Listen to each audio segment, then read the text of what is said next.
Live from Studio 120 at Westfield Technical Academy, this is WCPC Channel 15 and 107.5 FM WSFD-LP Westfield. Support for the community programming provided by the Dunkin' Donut Shops of Westfield and the Sardinia family. It's nice to know that even as the world changes, Dunkin' Coffee remains the same at 7 convenient locations throughout Westfield.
Good morning, Westfield. It is 6 o'clock. You are listening to WSFD 107.5 FM. I don't remember those call numbers. 107.5 on your dial and WCPC Cable Channel 15. My name is Tina Gorman. I am your Wake Up Wednesday host, and I'm in the studio this morning with the chairman of the board, Pete Coles. Good morning, Pete. Good morning. So I had no trouble getting in today. We do have, it's not really doing anything right now. It did do something last night, wet, during the overnight. They were calling for some freezing rain. I don't know, Pete, Christine said it was sleeting when she came home. Like it was just starting as she rolled in the driveway around 6:20 last night. Right, and Grace said the same thing. She looked outside at 7. She said there's something going on. Yeah, it was sleeting. I could hear it in the windows. Okay. We didn't have that in West Springfield. We had more like a little snowy, nothing really much, but right. Okay. Yeah, we had sleet. All right, you had sleet. And so when I came out, the side road, if you're untreated, it's probably going to be very icy this morning on side roads. Okay. If they got to treat you, main roads seem to be fine, just wet. Yeah. The parking lot was treated. It was pretty much just wet. Yep. The little icy spots here and there, but yeah, be careful if you're on side roads that are untreated or country roads, things like that. Yep. And it's supposed to go up to almost 40, I think, today. So the temperature will climb. Interestingly, though, between West Springfield and Westfield to the senior center, it never got below 34. So I had no trouble, even on I live on a cul-de-sac, often nothing. So, but that was fine. I was going very slowly to kind of test it out. I came out my doorway and there was icy, and it was. But I have an untreated sidewalk pathway that got clamped down the last couple snowstorms. Okay. So it's been fine walking on it because it's ice that's crunchy. You know what I mean? Right. It's not like slick. Yes. And you could definitely tell it sleeted last night. Yeah. Again, and my car was covered with sleet. Yeah, thankfully, my car's in the garage, so that was the other thing. Well, it was lucky, and in my case, thank God, because I still have this boot on my foot after my surgery. So, I am being. That's why I sent you a text saying, "Hey, be careful in the parking lot. Yeah, it could be icy." Yeah, and I knew that. But I stopped at the senior center on the way in, and our parking lot's actually pretty good. Again, I think it was treated. Yes, it was. So thank you to DPW for that. But also, I think it depends on where you are in Westfield. We've always said this. I mean, sometimes, I'm from West Springfield, and Route 20 was absolutely fine. Noble Street was absolutely fine. Our parking lot was good because it was treated. But Pete's coming in from the other direction. He's coming in from the north end. And, sometimes it's like you can't believe you're in the same city. I mean, it's just a little different. So please be careful. I haven't heard. I didn't turn on the TV, so I have no idea. I don't think there's a delayed opening or anything. Is there? Maybe we'll check that for you, just in case. But again, from my end, nothing. It's actually West Springfield was like 37 degrees when I was. It didn't start. It started to go down when I got to Little George's out on Route 20, and then it went down to like 35. But again, it never went under 34 between my house and the senior center. So, depending on where you are, but certainly if you're getting the kiddos ready for school, be careful of some slick spots. And as Pete said, especially those side roads, Looks like a lot of Hampshire County.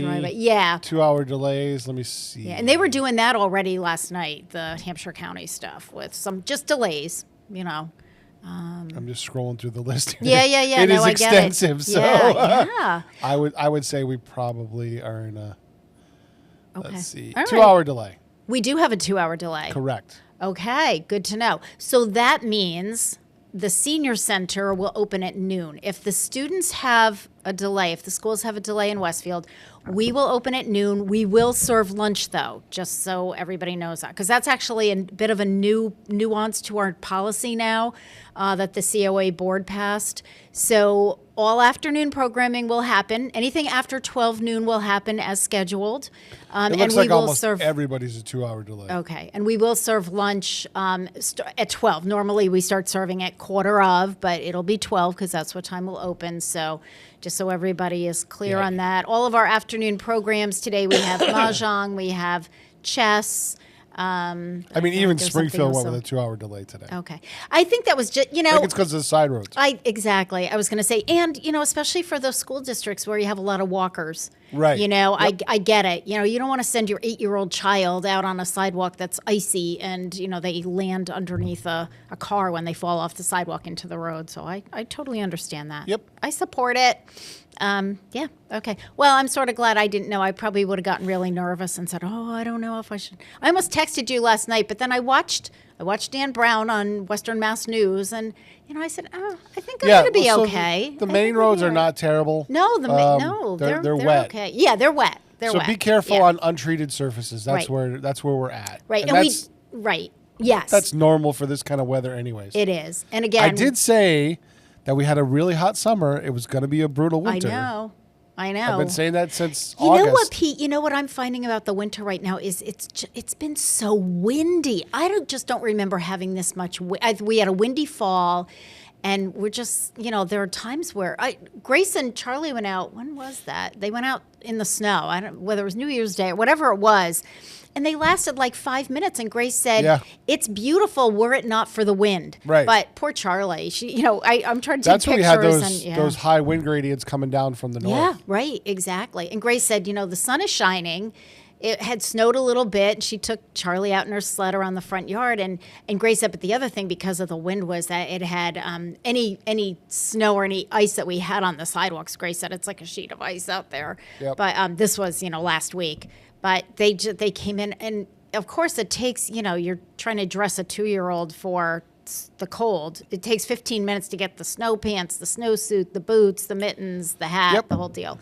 So 5 minutes, but it is what it is. And I booked a vacation, so I'm getting out of here. At the end I of the know month. you booked a vacation. Well, thank you for giving us plenty of time. And of course, Kenny's going to be gone at the same time. That's fine. Yep. Pete, I look at it this way, Pete. You and I have been doing this show together for over 11 years. You have plenty of best of shows that you can pull from. Right. You could go back in the archives, back to the old days when we were at the college, whatever you want to do. I was actually able, that last Wednesday in January. You're going to be gone, but I was able to push Jen Jafune is going to come in the week before. Gotcha. So she's going to do hers, and then the person I had scheduled for that week, I moved her to. I think she's coming like either in March or April or whatever. She was very flexible, so I said, we'll get you in. It's Jada Hansel from Armbrook Village, which I already rescheduled that one from December because she was swamped, and everybody's swamped. Yeah, it's been crazy, and I just needed to get away. Yeah. So are you going any place warm? We're going to we're going to fly into West Palm Beach. Oh, that's warm. And then we're staying 2 nights in Key Largo. Ooh, I've never been. I want to do the overland drive, so we're 2 nights in Key Largo, 3 nights in Key West, and then we're coming back to West Palm Beach. Nice. For the I have been to Key West. We went there. I want to do the drive. Mm-hmm. Yep. So that's the plan. Yep. Originally, I was thinking about driving my car all the way down there and then have Christy meet me down there. And I was like, you know what? We had flight miles. So I'm like, you know what? I'm just going to not worry about the dollar signs that I see and making the pit of my stomach turn and just say, screw it. And just book the trip. Yeah, good. Because glad for you. hotel rooms down in that area are $200 a night is not even unheard of. It's like, oh my God. Yep. I hear you. If I was going for anything else, I would know. just say, forget it. Yeah, I know. Find me someplace cheaper warm and cheap. I'm good with that. Yeah, I get it. Well, you know what? Enjoy it. You're a married man now, Pete. Enjoy it. Yeah, that's what I decided. Yeah. She's like, how much is the hotel room? I said, you know what? You don't want to know. I said, yeah. I said it's spread out. I said, you know what? I'm not even going to worry about it. Mm-hmm. And she's like, all right. Yep. Okay. Because we're both kind of budget conscious about that kind of stuff. Of course. But I'm like, you know what? Forget it. Yeah, and you know what? I've also learned. I'm getting older and wiser, and I've learned there are some times when I really pay attention to that, and there are other times when I just say, and I just need this. I'm done. I'm out of here. I'm going. I did point out to her that it'd be cheaper to take a cruise at this point. Mm-hmm. True. Actually, my neighbors I think they just got back sometime during the night because I saw their car there, but I know they've been on a cruise for like a week and a half. They've been gone for a while. I'd love to do a 10-day cruise. Yeah, I think that's what they did. I knew that they were away. I knew that they were on a cruise, and I figured, 7 days. But, then tick. The deals now you can get. Yeah, I think theirs was a 10-day. You can get balconies for under $200 a person per day. Yeah, that's and that's pretty. Your food and everything that's everything. else. That's all inclusive. That's amazing. Right. So when I figure out stuff, what you try to do is hopefully you try to get something where you book the flights and then you grab the cruise last minute. Oh, really? You find a cruise port. Is that where you can get like the deals? You find a cruise port where there's multiple ships going out of, and usually you can snag a deal. Wow. Last minute deal. Well, Ken Stomsky's, isn't he like the king of cruises now? I mean, he's the influencer. Yeah. But he's getting cruise lines contacting him. I know. I just think that's hilarious. To get free cruises. Yeah, I know. I think that's right. To right. rate those ships because they're looking at his take as completely different than anybody else's, apparently. Okay. Go Ken. All right, so speaking of Ken Stomsky, we really have to talk about this front page story in today's Westfield News about Southwick's Channel 15. Yes. So, and I know that Joe Didi talked about this a little bit on his show last month. Yep. So they have 3 members of the select board in Southwick. Correct. One of whom wants to completely overhaul the Southwick Channel 15. Right. Okay.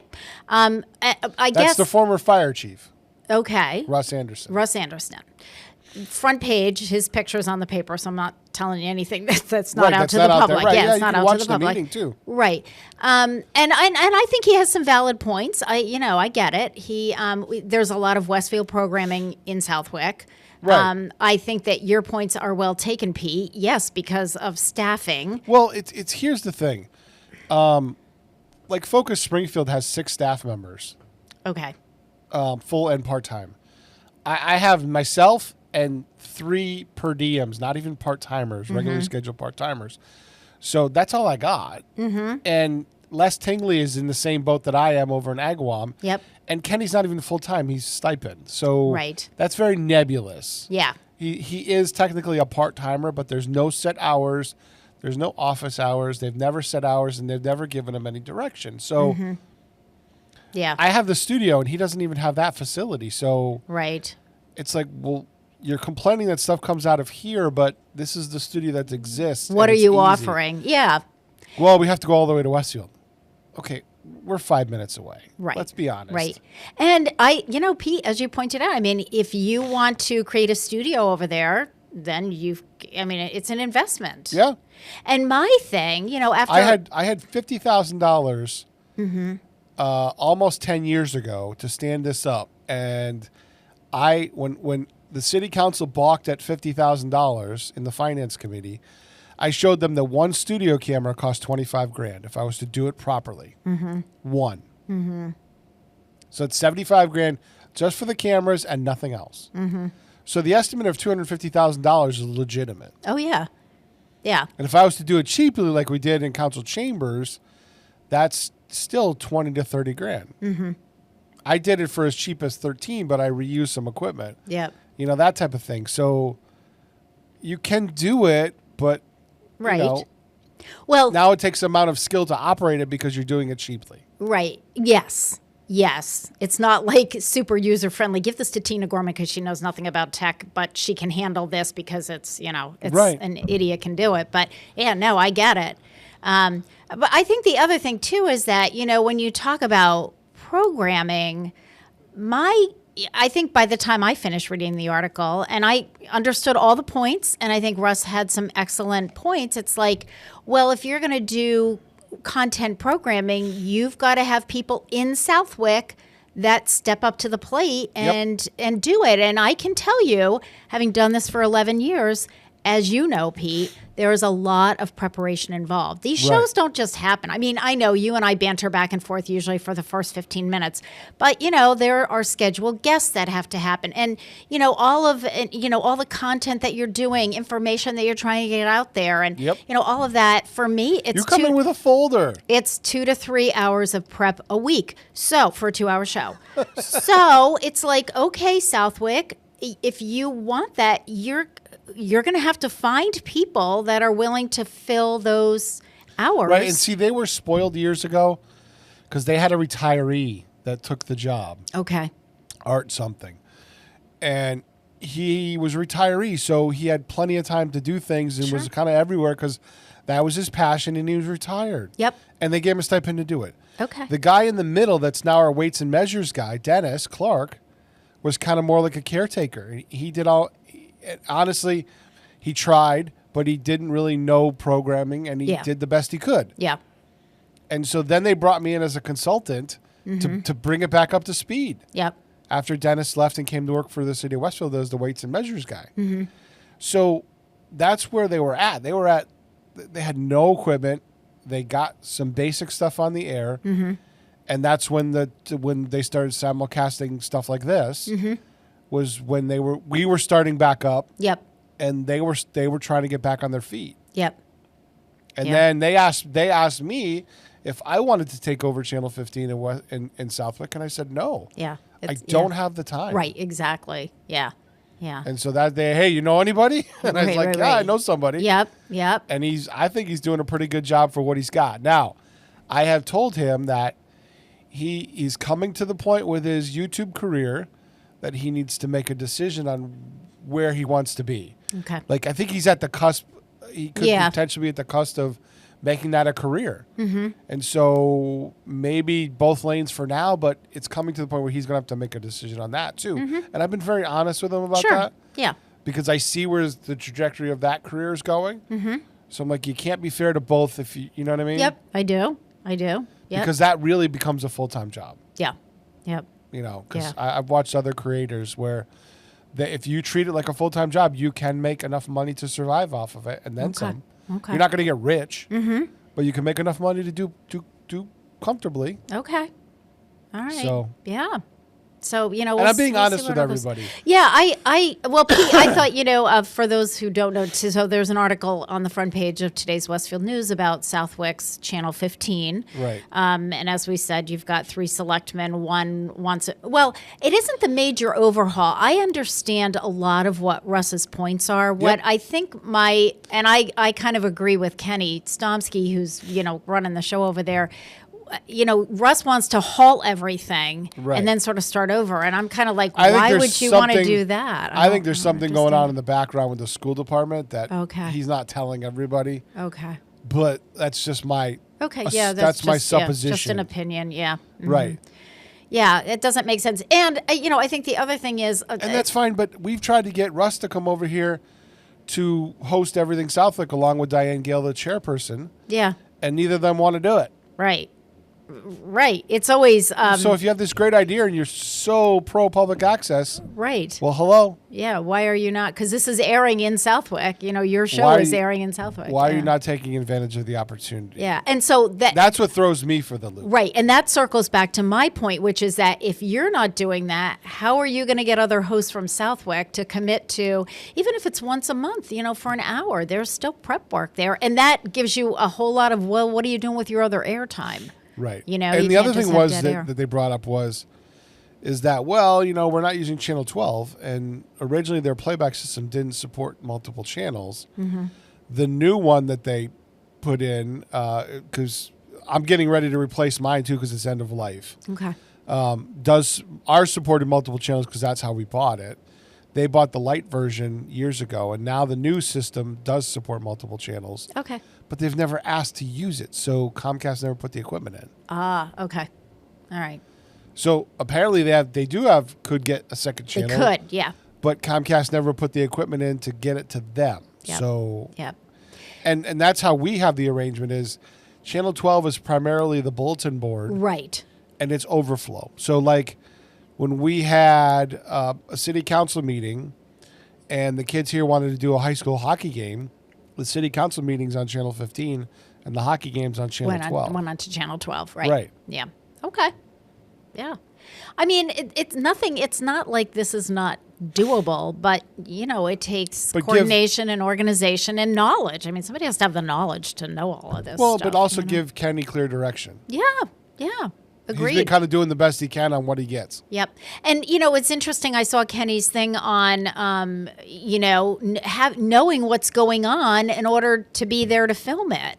And, again, that's the responsibility of whoever's participating in Southwick is to say, hey, we have this or that. Can somebody, I've done it with you. It's like, hey, Pete, I'm going to have a great entertainer at the senior center. Can we get a camera over there? Can somebody just set it up and we'll run it? Whatever it is. But it's not your responsibility to say, hey, Tina, what do you have going on that you want me to film? It's my responsibility to say, or we've had trainings. We've had you set up cameras for trainings. Yep. People need to take advantage of the vehicles that are out there to promote their event. Yeah. And they generally, either one, they don't. Yep. Or two, they do it with a week to go to the event, and by then it's too late. Right. That's the other thing. It's like somebody comes up last minute, the day before, it's going, oh, we should really get this on film. Let's call Kenny. Well, or even just to promote it on the community calendar. Sure. Absolutely. Most people just don't do it. Yeah, absolutely. They don't. So, I mean, I kudos to Russ for kind of bringing it up and saying, let's look at all this. I think that's a good idea for Southwick. But understand that you have some work in front of you and, some, and that's why I went. It's going to take participation. It was a good article. I thought it was well written. And I went because I was brought in to consult to get it back on its feet. Mm-hmm. And so I had the knowledge to where we were and where we're at. Yep. And as you said, Pete, I mean, you're just putting it all out there on the table. Yeah. Here's the information. You all need to discuss it and decide as a community what you want to do. Where do you want to go? It's the challenges that we run. I said to they didn't include this in the article, but I said to the select board, I said, everybody has a video camera in their pocket nowadays. Yes. And most people don't know how to properly use it. So I've instructed people on how to take better videos on their camera, on their phones. Right. You did. That was in the article. Yeah. Oh, yeah. It was? Okay, yes. I haven't gotten it was in the yet. article. Yeah, it was on the So on I've the second instructed page, people, and I've advertised classes almost every year, and offered them to people, and nobody ever shows up. So yeah, there you go. Okay. And it's partly because it's the nature of public access now. Yeah. When I was a kid, the barrier for access to video equipment was so high that you had to go to public access. Yeah. Now there is no barrier for access. Right, exactly. And nobody does it because it's so commonplace. They just put it on their social media the wrong way and call it a day. Yeah, exactly. The number of vertical videos drives me nuts. Like this, folks. All right, Pete. With that, let's take a break. It is we've done our rant now for the day. We've thrown our 2 cents in. So Southwick, good luck to you. So I told them any help supportive. they needed. Yeah, yeah, of course. We're around. Yeah, absolutely. Anybody, if you have anyone from Southwick that wants to host a show over there, and you want the host point of view of how to prepare and so forth in a direction, I'm happy to consult as well, free of charge. Just to point somebody in the right direction. Because there definitely are things that I've learned over the years, Pete. Definitely some things that I've learned. All right, it is 6:23. You are listening to WSFD 107.5 FM on your dial and WCPC cable channel 15. We are in the new year. It is 2026. We're going to listen to Neil Sedaka singing Calendar Girl. We'll be right back. I love my calendar girl. Yeah, sweet calendar girl. I love my calendar girl. Each and every day of the year. January, you start the year of fine. February, you're my little Valentine. March, I'm gonna march you down the aisle. April, you're the Easter bunny when you smile. Yeah, yeah, my heart's in a whirl. I love my little calendar girl every day. Every day of the year. Maybe if I ask your dad and mom, they'll let me take you to the junior prom. Like a firecracker, I'm aglow. When you're on the beach, you steal the show. Yeah, yeah, my heart's in a whirl. I love my little calendar girl every day. Every day of the year.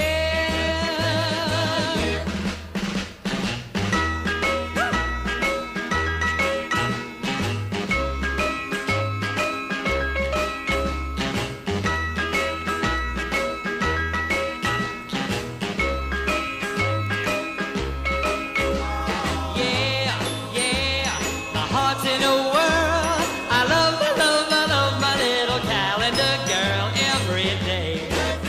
Every day of the year.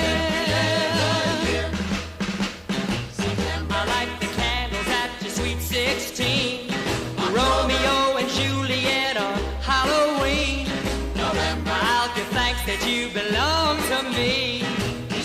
You're the present beneath my Christmas tree. Yeah, yeah, my heart's in a whirl. I love my little calendar girl every day.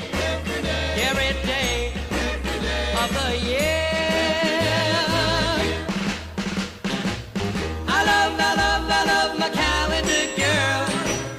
Yeah, sweet calendar girl. I love my calendar girl. Support for community programming provided by Betts Plumbing and Heating Supply Company, an independent, family-owned wholesaler serving Westfield for over 50 years, specializing in plumbing, heating, and industrial piping supplies. Visit bettsplumbing.com or 14 Coleman Avenue, Westfield. Public welcome. Listen to me, Michael Buster McMahon, Mondays 8 to 10 a.m. to learn the stories behind your favorite songs.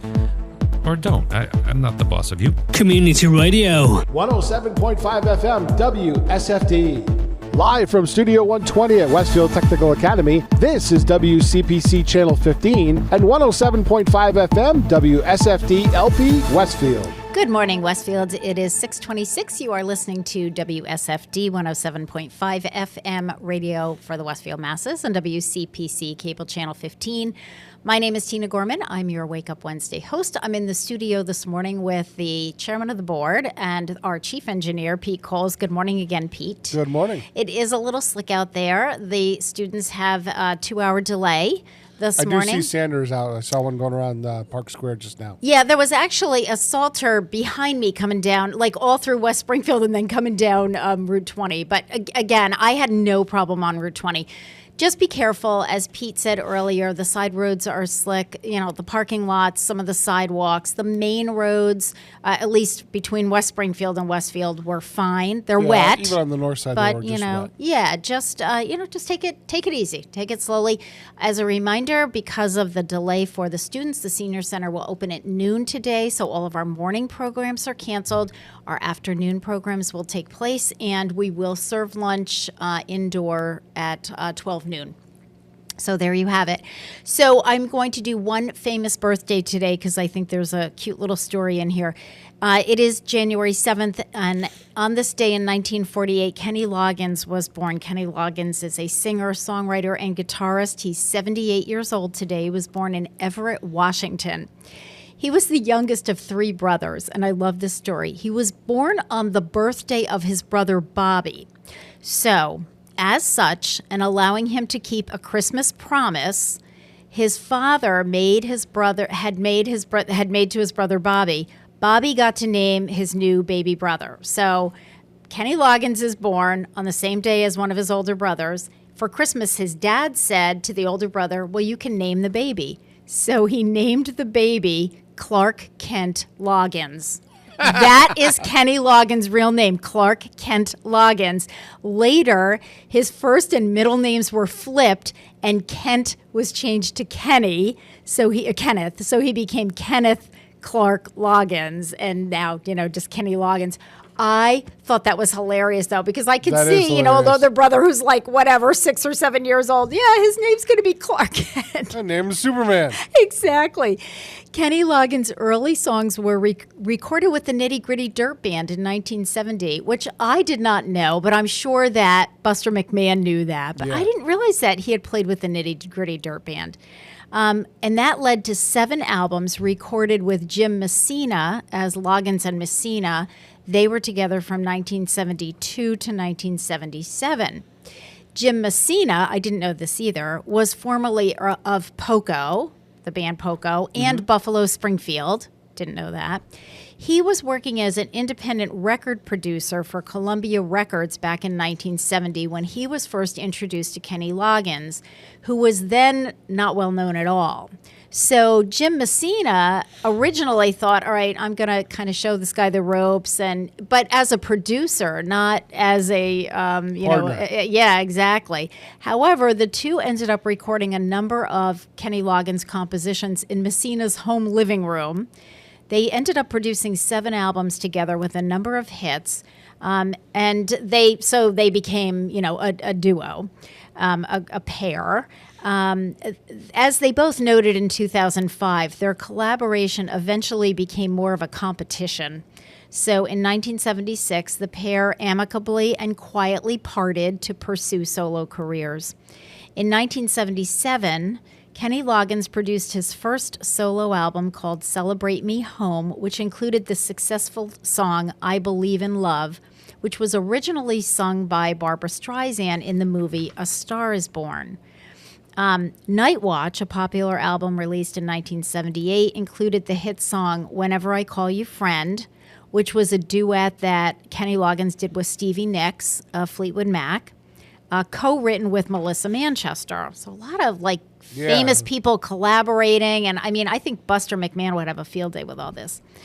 During the next decade, Loggins recorded so many successful songs for film soundtracks that he became known as the king of the movie soundtrack.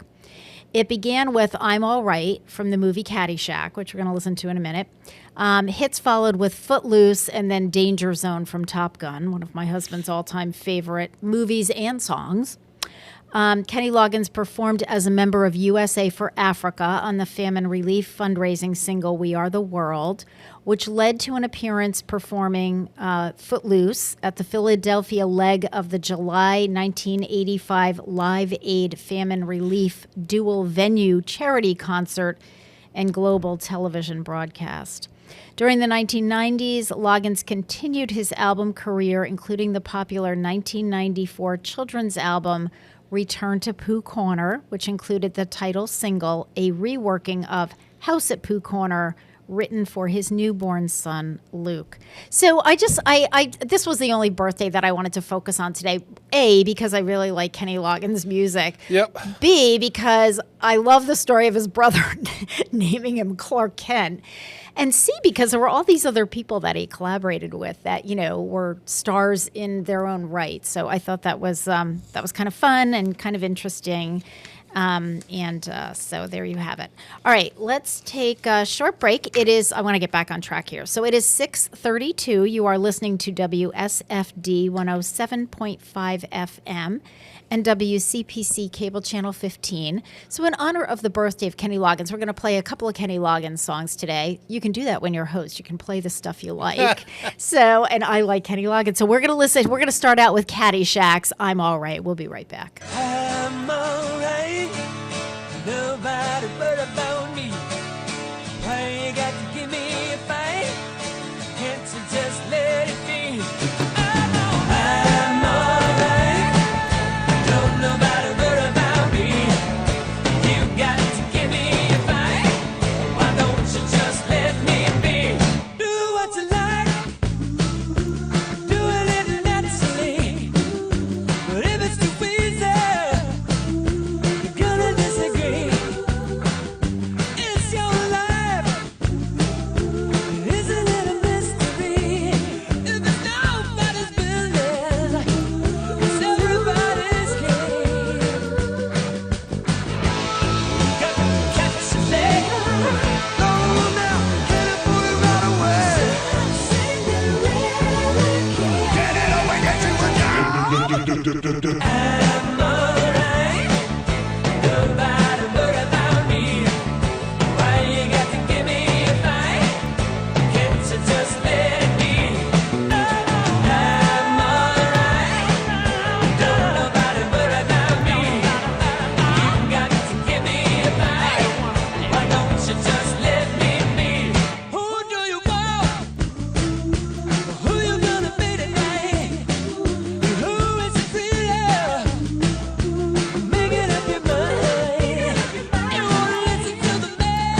Support for community radio provided by Westfield Electroplating.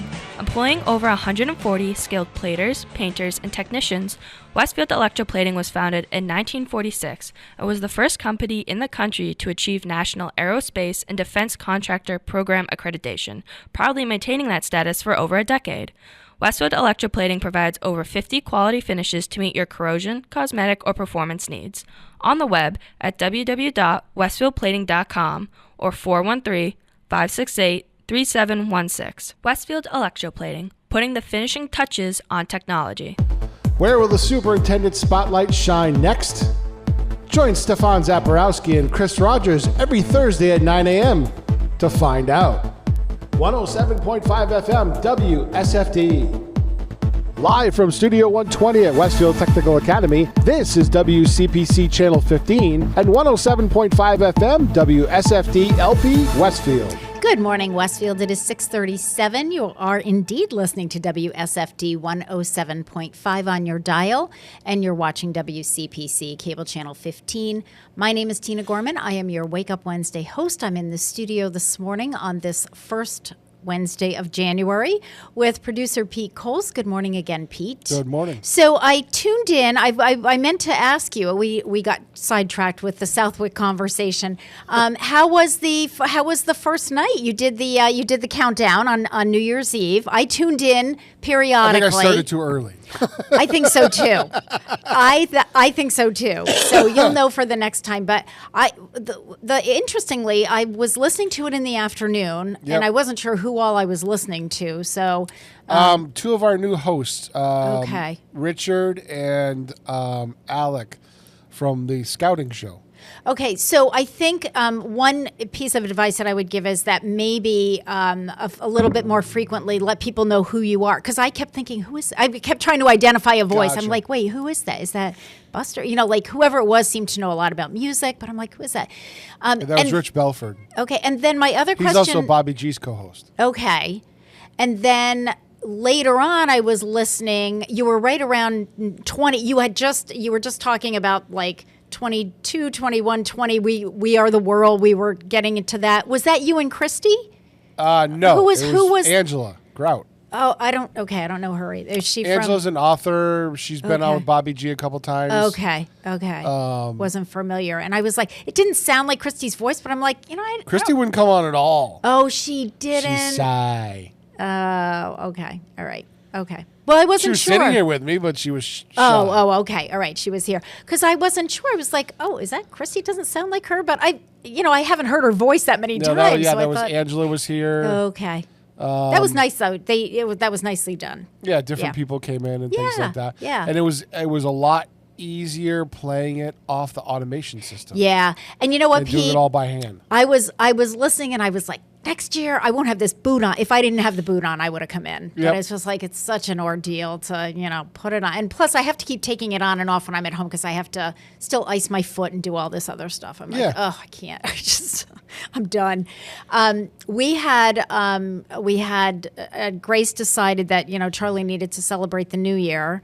So when I got home at 4:00, Grace had bought some hats, glitter hats, and some, the horns from the dollar store, this kind of thing. Yep. Well, I remembered that on one of the CDs that I had gotten, one of the children's CDs that I had gotten for Charlie last year, there's a song by Laurie Berkner who sings a lot of children's songs called Happy New Year.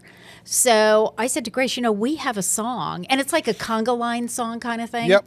So anyway, and we had gotten Charlie, Gary and I had gotten Charlie instruments for Christmas. So some drums and maracas and a tambourine. Are you a glutton for punishment? Do you know that is the line that everybody keeps asking? That exact line. Are you a glutton for punishment? Yeah, kind of, but it's so fun. Well, her dad's side of the family is very musically oriented. So I told... I don't mind the music part. I mind the drums part. Oh, I know. But I told her dad, I said, I'm really trying to foster like that whole music side. So, and he said, oh yeah, we have all kinds of things for over here. But anyway, so we put on this song. It was Grace, Charlie, and myself. Gary was at track practice. And so we put on the song. She grabbed the maracas. She gave whatever she gave me. And she had the maracas in one hand, the horn in another hand. I think I had the tambourine. Grace had the drum. She's dancing all over the place. I can't dance because I got my boot. And so I'm, swaying to the music. Sure, yeah. And of course, we're singing at the top of our lungs. And Gary walks into all this. We're in the kitchen. So Gary walks into all this. And, the song is like, He's just trying Happy not to New laugh. Year. He's hysterical. Grace immediately runs over, Charlie hands him a horn and the other drum, So 4:00 in the afternoon was when we celebrated. There you go, sure, yeah. The ball dropping. So we had a lot of fun. But I tuned into yours and I said, next year I won't be in a boot. I'm coming over. Yeah, we made it all the way to midnight. Yeah, and actually 11 hours, little much. Yeah, I like the later time. I like it when the songs start getting down to like the top 10. So yeah, you can count on me for for maybe that 11 o'clock to midnight slot. I tried to get like Dan that. Knappich to come over, but I think he's like, we're settled in for the night. Okay, well, you know what? Next year I'm gonna hound him. We're gonna plan ahead of time, and I'm gonna say, listen, we're gonna revisit the very first one. Gary and you and Next I year were we'll do there, 86. and Dan came in at like 11 or 11:30. He was at a family party up in Holyoke, New Year's Eve party up in Holyoke, and he was like, "All right, I gotta go. I gotta stop in at the station," and he didn't. He was there for midnight, and it was fun. All right, January is National Thank You Month, so let's talk about that for a minute. So the new year is here. And January isn't just about resolutions and fresh starts. It's also National Thank You Month. This month is dedicated to one of life's most powerful acts, which is saying thank you. Gratitude has been shown to improve mental health, strengthen relationships, and even boost physical well-being. And this is a show about health and wellness, so believe it or not, thank yous really boost your well-being. A study published in Frontiers in Psychology found that people who keep a gratitude journal sleep better and feel less stressed. Saying thank you can increase workplace productivity, according to a study by the University of Pennsylvania. Gratitude can even improve your heart health by reducing blood pressure and inflammation, as noted in the American Journal of Cardiology. So with all of those benefits in mind, let's explore 10 meaningful ways you can celebrate National Thank You Month and spread gratitude far and wide. So first of all, write personal notes of thanks. There's nothing quite like a heartfelt, handwritten thank you note. Take a few minutes to write to someone who has impacted your life, a friend, a teacher, a mentor, or a neighbor. Your words can brighten their day and remind them how valued they are. And I have to tell you, I got the most beautiful handwritten thank you note from one of my seniors. She's in one of my support groups. She wrote this. It wasn't long. But it was so heartfelt. It honestly brought me to tears. I have it sitting right on my desk so that when I'm having a kind of a bad day or a day when I'm feeling like, do I matter at all? Why am I doing this? I could retire if I want to.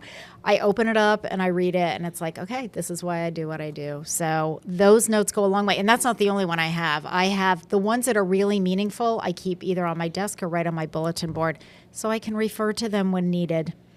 Volunteer in your community. It is a way to say thank you. January is a month that we celebrate Martin Luther King Day, a national day of service. So in Dr. King's honor, consider giving back to your community. Volunteer at a food bank, help clean up a park, or assist at a local shelter. Small acts of service are powerful ways to say thank you to your community. All right? Thank frontline workers. The past few years have shown us how essential frontline workers are. Drop off a box of treats at your local fire station. Write a note for healthcare workers, or simply say thank you to the next cashier, mail carrier, or delivery driver that you meet.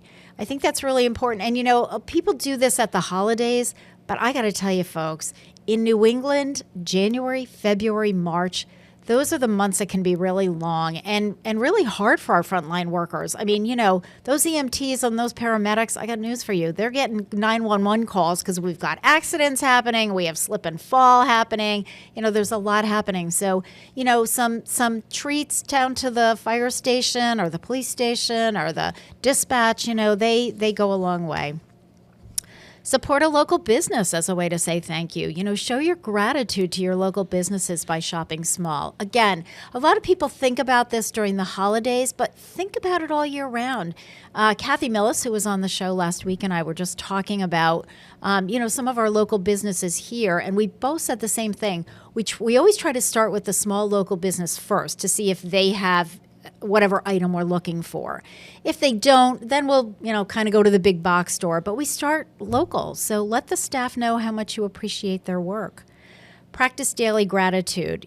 Gratitude doesn't just benefit others, it's also good for you. So if you started gratitude practice, you can either write down 3 things that you're thankful for each day, or you can, do it as part of your prayer. You can do it if you sit down to your family meal and everybody just goes around and says one thing that they're thankful for that day. Trust me, you'll find one thing. It doesn't have to be big. It can just be small. I'm thankful that I had a warm cup of tea when I got to work today. My office was cold and, it just felt good. Reconnect with someone. Life gets busy and it's easy to lose touch with people who matter to us. So take time this month to call or text or email someone you haven't spoken to in a while. Let them know how much you mean to them. I have to give my husband Gary a ton of credit for this because he is the master of reconnecting with people. He reconnected with a friend from high school who we knew both the husband and wife. They divorced. We kind of lost touch with her. She has MS, and he tracked her down. She's down in Virginia. We knew that because they had been living in Virginia for quite a while. And she's in an assisted living facility now. So anyway, tracked her down, got a phone number, called her, and, she was just so surprised. So anyway, I said to Gary, get her address, and I'll send her a Christmas card. So I did. I sent her a Christmas card really cool. with a letter. And this blew me away. She called Gary and she said, please tell Tina, thank you for the Christmas card. And I sent like a newsy letter and, kind of an update. Yep. You know what she said, Pete? It was the only Christmas card I got this year. That just about broke my heart because, her MS has really progressed. And I used to give her so much credit. She would write Christmas cards and hand write them. And you could see the writing was really shaky. And not many people continue the tradition anymore either. I know. But I'm a stickler I love doing my Christmas cards. That is my way of keeping in touch with people because I'm not on social media. All right, celebrate personal milestones. Recognize the achievements of the people in your life, big or small, whether it's a birthday, work promotion, or even completing a tough workout. Your acknowledgement can make someone feel seen and appreciated. Spread gratitude online. Social media isn't just for memes and cat videos. Use your platforms to post a shout out to someone you appreciate or share stories of kindness. Positivity can be contagious even online. You know, Pete, last week on the show when Kathy Millis was on, I did a shout out to Bill Nemick, who's my right-hand person with the AARP tax program. So Bill did not hear the show, but when he got to the senior center at 9 o'clock in the morning, he said, he came up to my office and he said, wow, he said, I walked into the senior center and all these people were going, hey, you're a celebrity. And he said, what are you talking about? Well, Tina and Kathy were talking about you on her show this morning and we all heard it. And wow, thanks for helping with the tax program. And, you know, he was just beaming. He was just grinning from ear to ear. So, spreading gratitude really makes other people feel good. Give back to nature because nature gives us so much. So fresh air and beautiful views and peace of mind. So show your gratitude by organizing or joining a cleanup effort, planting trees, or reducing waste. And then finally, just say thank you more often. It's simple but powerful. Make a habit of saying thank you in your daily interactions. Thank your barista for your coffee, your coworker for their support, or your family for their love. These small moments of gratitude can create big ripples of positivity, and I really believe that. The benefits of workplace gratitude are, there are a lot of studies now that have been done on this. So thanking employees increases productivity. Gratitude improves well-being. Gratitude builds mental strength. And generosity is contagious. When leaders show appreciation and gratitude, there's likely to be a ripple effect. Studies show that cooperative and altruistic behavior spreads from person to person. So showing gratitude towards someone is likely to inspire that person to thank other people. There's one that I just want to end with, and that is, especially this is at the workplace. It's easy for supervisors, and we hear it all the time. Oh, thank you for all that you do for our organization. But rather than offering a general thank you, thank you for your hard work, be specific. Yeah. I'd like to thank Jenny for staying late on Tuesday so we could get the photocopier fixed. Or thank you, Kyle, for always getting the room set up for our meetings. Because, I think that that's really important. And again, even when I do like letters of recommendation, it's easy to be vague. This person is dedicated and they're motivated and blah, blah, blah. I always like to cite some examples because examples resonate with people, So I think that that's important. So when you are thanking someone, you want to do it genuinely. And I said on air last week, I could not do what I'm doing with the tax program without Bill Nemick helping me because, he's picking up all the phone calling and he's doing the sorting, assembling the packets, all of those things. I'm one person. It's like you, Pete, trying to do this whole Channel 15 thing. You got to have help. You can't do it all by yourself. Yep. All right, folks. So that is the gratitude thing. And so let's take a break. I know it's a weird break, but we're going to take one now, and then we'll take our top of the hour in a few minutes after we do some announcements. You are listening to WSFD 107.5 FM and WCPC Cable Channel 15, and we're going to listen to Dido singing Thank You. We'll be back.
it's not so bad. I want to thank you for giving me the best day of my life.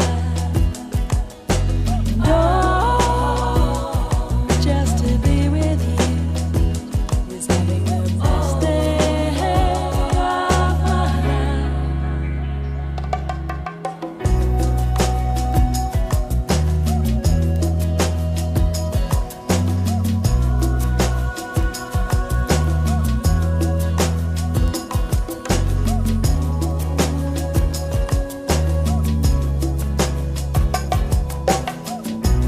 Push the door, I'm home at last, and I'm soaking through and through.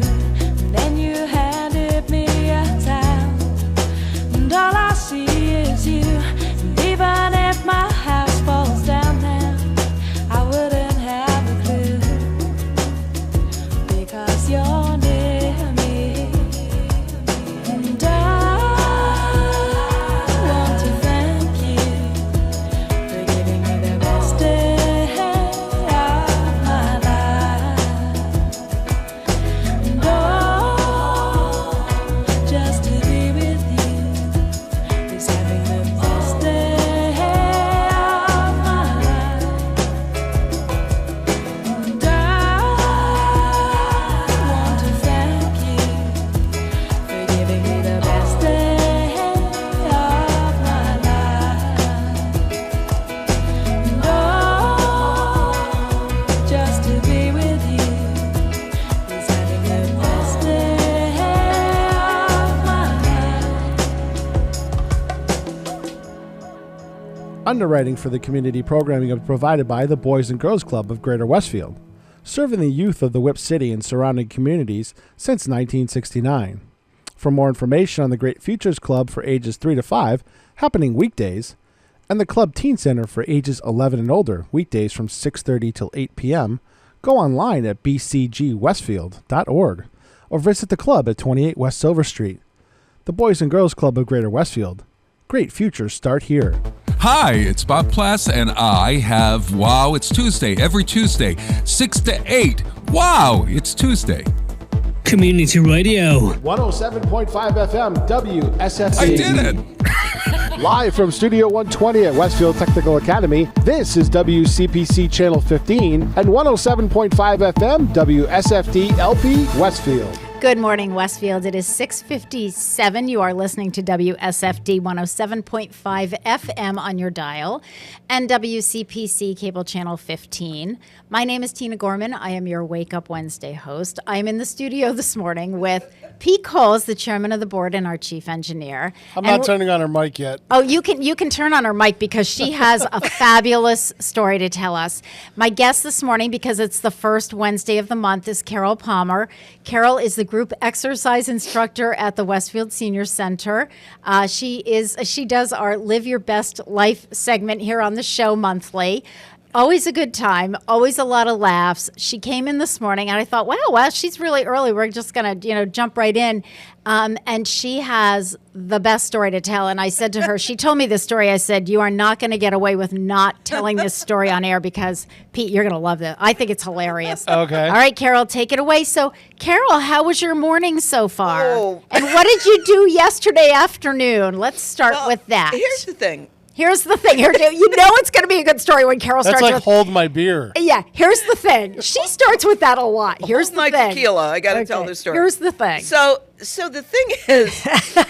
What's the thing, Carol? This, the end of last year and the beginning of this year has been constant, like, doctor checkups and appointments for this and that, and I had shots in my knees, and so we've been running from one office to another. And so this morning, well, actually, the story starts yesterday. Late yesterday. Yeah, let's start where the story starts. We had to go to urgent care with what Rock was exposed to strep from our wonderful great grandson. Thank you. So thank you, Cole. Love you. Anyway, so we wanted to make sure that he was everything okay. was okay. So they do a test and everything's fine. Well, I went to his office, picked him up. We went to the urgent care, and which, by the way, I thank God we've got that place. Now, which one did you go to? We have a few. Convenient Care, I think it's called, on Union Street. Okay, on Union. So it's the one Gotcha. that's Yep. hooked up with our doctors. And Yes. Okay. Bay State Health. Yeah, State Health, so yeah. you go in and they have all your information already, and Perfect. it was great. It was Good. great. So we leave there, and we go home, and he says to me, "Oh, you parked your car downstairs in the garage," and I said, "Huh." I guess I did. I must have been thinking that the ice storm was coming. And Right. Good so- move. Smart move. Yeah, so I parked it. I must have parked it down in the garage. Oh, good, he said. Parked his car. We go in the house. This morning I come out. I'm like, I go down to the garage. No car. I go out to the parking lot. No car. So first thought, Yeah. oh my God, my car's been stolen. My car's been stolen. Yeah. And then it occurred to me, it's at his office. Whoopsie. She lost her car. She lost her car. She went and picked Rock up at the office. They went to urgent care, and then they went home. Yeah.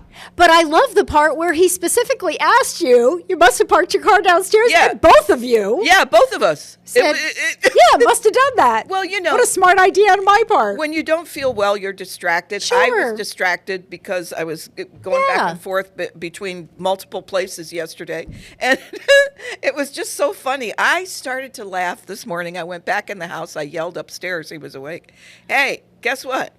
What? My car's at your office. Oh my God. It's like, and my favorite expression lately is poor old people. Oh, I know. I so can relate. And I told Carol, I said, she told me this story. I said, Carol, I'm embarrassed to say that a lot of times after work, I run over to I call it the Little Big Y. It's the one over by Amelia Park because it's smaller and it's got a small parking lot. I can't tell you how many times I come out of there and I do the same thing. I start to panic. It's like, oh my God, my car's been stolen. It's not, that's my first thought. Like somebody stole my car while I was in there buying bananas. How did this happen? It's because I can never remember where I parked. And it's not that big a parking lot. No, it's not. So I really feel like I've often said it's like I've become one of my own clients.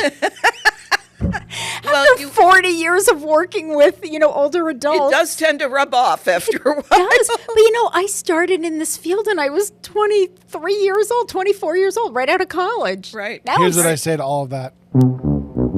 I know. Oh my gosh. So I said to Carol, I can totally relate this with this, going downstairs and saying, oh my God, someone stole my car. Because I can't tell you how many times I've accused people of stealing my car in the big white parking lot. And there was a guy out in our parking lot. I think it's from our company that does the shoveling. And he's throwing, I don't know what he was throwing, rock salt or whatever over everything. And because I'm walking back and forth, wandering around, he's looking at me like, okay, poor old lady. I know. I'm just trying to find a vehicle so I could go on this show. It's like, oh, well, that is definitely the story of the day. Oh my I know God. you don't work at the senior center on Wednesdays, but don't think for 1 minute that I'm not telling this story when I get there. Oh, I can't wait to tell my classes because they yeah. think I'm crazy anyway. Oh, I so know. now it's I like, know. well, Oh, this yeah. is proof. It is proof. Absolutely. Confirmation. Confirmation, absolutely. Well, what a great way to start out the show with a good laugh. So let's take our top of the hour break. It is 7:02. You are listening to WSFD 107.5 FM on your dial, and you're watching WCPC Cable Channel 15. My guest again is Carol Palmer. We're going to have a great time. We have some good topics that we're going to talk about this morning as well, like legitimate topics that we've prepared for. We will be back after this top of the hour break.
Underwriting for community radio is provided by the YMCA of Greater Westfield. Every day, the YMCA strengthens the community through programs and services focused on youth development, healthy living, and social responsibility. For all the Y's many programs and services, visit us on the web at www.westfieldymca.org. The YMCA, 67 Court Street in downtown Westfield. We're more than a gym. We're a cause. Listen to me, Michael Buster McMahon, Mondays 8 to 10 a.m. to learn the stories behind your favorite songs. Or don't. I'm not the boss of you. Community Radio. 107.5 FM WSFD. Live from Studio 120 at Westfield Technical Academy, this is WCPC Channel 15 and 107.5 FM WSFD-LP Westfield. Good morning, Westfield. It is 7:06. You are listening to WSFD 107.5 FM on your dial, and you are watching WCPC Cable Channel 15. My name is Tina Gorman. I am your Wake Up Wednesday host. I am in the studio this morning. I tell her all the time, to me, Carol Palmer is a combination of Carol Burnett and Bette Midler all rolled into one. I would not disagree with that. Right? I mean, she's hilarious. We've already heard the story of she lost her car at 6:30 this morning. And yeah, I'm still laughing. And as Carol says, it's a senior moment, but she's been having them since she's 25 years old. I love that. Oh, by the way, we had the inaugural event for the truck. Oh, you did? Oh, so what did you use the truck for? What was the inauguration? Oh, the inauguration at the inaugural event. Good. How did it did it work as planned? Yeah, pretty much. We're still working out some. Where did they do the inauguration up at the high school? Correct. Yeah. Okay. Well, that's a beautiful truck. It's great, isn't it? Nice, and it's It was nice to work in, so it was just me and Brady, and we were able to pull off a multi-camera shoot with two people. So. Good. I know. This was the first inauguration that I missed because I was busy taking tax phone calls. So the tax line opened on Monday morning at 9 o'clock. God bless you. So we have a separate tax line. I know. That was the smartest thing I ever did. I set that up during the pandemic. So you don't get it flooded? Yes, right, exactly. So people will call in and they'll get the receptionist, and as soon as they say, I want to, set up a tax appointment, okay, we'll put you through to the tax line. Just listen to the message and leave all the information. So I got there. I said, all right, line opens at 9 o'clock. Of course, we had people calling earlier, but they were told, call back at 9. And they were also told, you don't have to call the first day. You can call anytime this week. You're going to get an appointment. We have like 500 slots open. That's a lot of slots. So, but, people started calling. So we had done, in 2 hours, I had 95 calls. Holy By crap. 11 o'clock, we had 95 calls. I was retrieving them. I couldn't retrieve them as fast as they were coming in. But, you're on and I'm retrieving. And then I would hear, you have 3 new calls that just came in, and then I would do one way, you have 4 new calls that just came in. So for the first day, we had 120 calls. Wow. 120 calls. That shattered all of our records. In the past, we've just about done 100, not quite 100 the last 2 years. And I knew at 11 o'clock when I had 95, I said, okay, well, that record's going to be broken right about now. So, but we have plenty of slots. People are told that we'll call you back within 2 weeks to schedule your appointment. The nice thing is that I would say of those 120, almost all of them were members in my senior center. So that makes my job easier when I start filling out the routing slip. And I think most of them have had their taxes done at least once with us. Right, so they kind of know the protocol. They don't panic. When we say we're going to call back within 2 weeks to schedule an appointment, we call back within 2 weeks to, within that 2 week period. It could be in, 3 or 4 days. Right. But, we always say to people, do not pay. If you haven't heard from us in a week, don't call us again, because that just clogs up the line. And then I've got multiple routing slips, and that gets everybody confused. It's a wonderful service, though. It is an amazing service. So could you start a service to find somebody's car? Car? Yeah. Car service. I know. Oh, Carol, Don't they make Apple AirTags for that? Carol and I we could probably put our heads together and come up with some business that you and I could start Verizon together. makes vehicle trackers. Oh my gosh. You know what, Pete? I have a question about that. thank you for that vehicle tracker thing. So I'm looking for an opinion. And Carol, you can throw your 2 cents in. Okay. So Gary said last night that he was working with Verizon about something. And he said, well, we could get this family tracker thing so that, he goes, it's a crazy world so that, just so that we all know where each other are with our phones and all that stuff. Grace and I both kind of looked at each other and went, I don't know. There's a about thing that. called Life 360 that you can pay for that we used to have when Timmy was younger. Okay, what is that? Because It's I the don't same like thing. this track.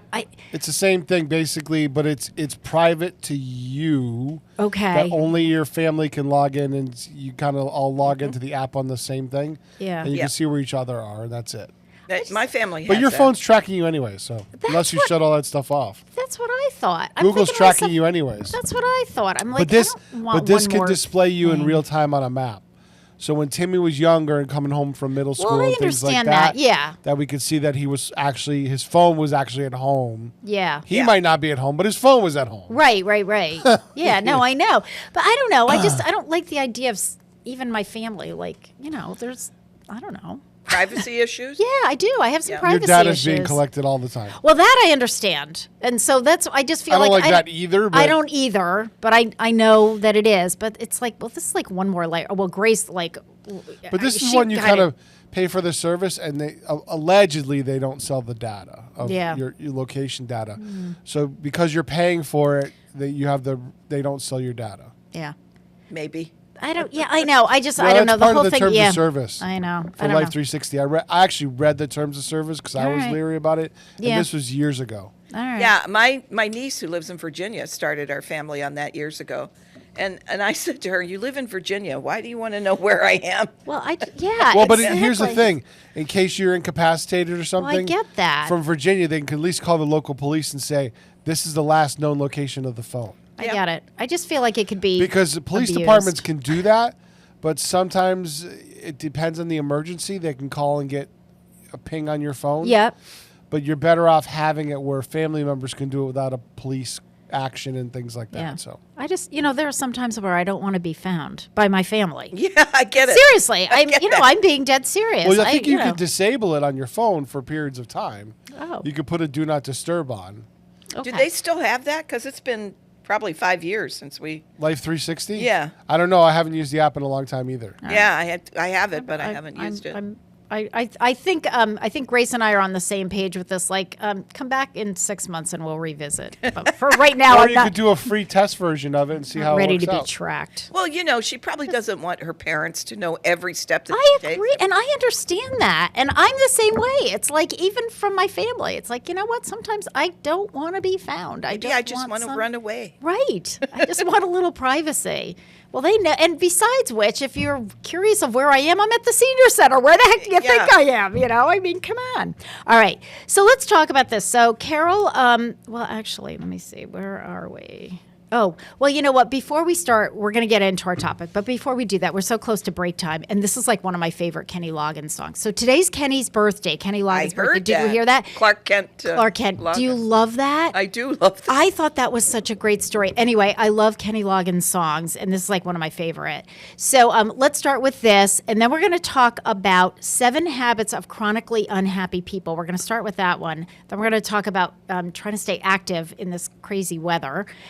So let's start with our break. You are listening to WSFD 107.5 FM on your dial, and you're watching cable channel 15 WCPC here in Westfield.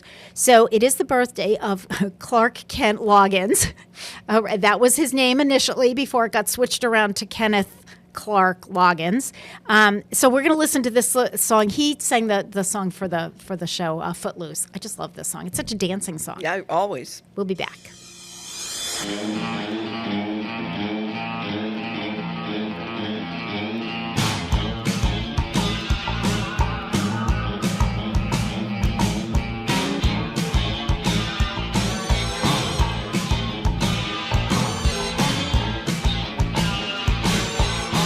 Been working so hard, I'm punching my card. Ain't there for what? Oh, tell me what I got. I've got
everybody cut loose, footloose. Kicked off the Sunday shoes. Ooh-wee, Marie, shake, shake the floor. Oh, my Lord, come on, let's go. Loose, you're loose. Everybody cut footloose.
Support for the community programming provided by the Dunkin' Donut Shops of Westfield and the Sardinia family. It's nice to know that even as the world changes, Dunkin' Coffee remains the same at 7 convenient locations throughout Westfield. Hi, this is Harry Rock, host of Rock on Westfield every fourth Wednesday at 8 a.m. Tune in for my view of this place I call home. Community Radio. 107.5 FM WSFD. Live from Studio 120 at Westfield Technical Academy, this is WCPC Channel 15 and 107.5 FM WSFD-LP Westfield. Good morning, Westfield. It is 7:18. You are listening to WSFD. 107.5 FM on your dial and watching WCPC Cable Channel 15. My name is Tina Gorman. I am your Wake Up Wednesday host, and I am in the studio this morning with Carol Palmer. Carol joins us on the first Wednesday of every month to do our Live Your Best Life segment, which includes a lot of laughing, by the way, if you want to live your best life. So Carol is the group exercise instructor at the Westfield Senior Center, has been doing that for many years now. So we're going to start with this because, it's a new year. So, I think for the new year, people feel like I can turn over a new leaf, I can make some resolutions, I can set some goals. So I thought I would start with this. It was written by Tamara Starr. She's a life coach, a speaker, and a writer. And she wrote this article called 7 Habits of Chronically Unhappy People. So we're going to talk about those, but also sort of how to reverse that. So she says this: I often teach about happiness, and what has become exceedingly clear is this. There are 7 qualities that chronically unhappy people have mastered. Throughout the years, I've learned there are certain traits and habits chronically unhappy people seem to have mastered. But before diving in with you, let me preface this and say we all have bad days, right? Even weeks when we fall down in all 7 of these areas. So, but people who are chronically unhappy, and we're going to go through these. You're going to think of people in your head. I know somebody right off the bat. Yeah, so do I. I mean, Okay. All right. Number 1, your default belief is that life is hard.